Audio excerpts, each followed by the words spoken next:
তো ভাতিজা চাচাকে খুন করে 20% জমি এই পুরোহিতের নামে তার আপন বড় ভাইয়ের বেশি রেকর্ড হয়। এটা নিয়ে চাচা ভাতিজার একটা দ্বন্দ্ব ছিল।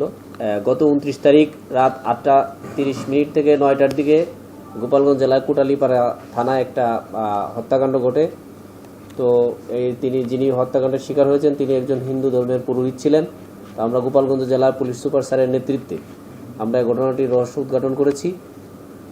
ওখানে বেসিক্যালি তাদের মধ্যে পারিবারিক সম্পত্তি নিয়ে একটি বিরোধ ছিল এবং 20% জমি এই পুরোহিতের নামে তার আপন বড় ভাইয়ের বেশি রেকর্ড হয়। এটা নিয়ে চাচা ভাতিজার একটা দ্বন্দ্ব ছিল।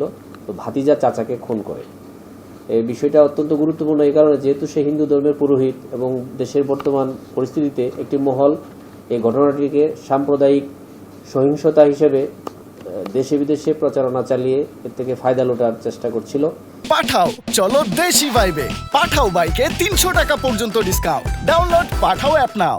তো আমরা অত্যন্ত আমাদের কোটালীপাড়ার থানার পুলিশ সদস্য এবং আমাদের এসপি স্যারের সক্রিয় সহযোগিতায় আমরা রহস্য উদ্ঘাটন করে জানতে পেরেছি যে সে আপনার আর্থিক এবং জমি সংক্রান্ত বিরোধের জের ধরেই তাকে খুন করা হয়েছে। আমরা আজকে আসামি নিজ হাতে যে বটি দিয়ে ভিকটিমকে কেটেছে সেগুলো উদ্ধার করেছি। ভিকটিমের ব্যবহৃত জুতা উদ্ধার করেছি।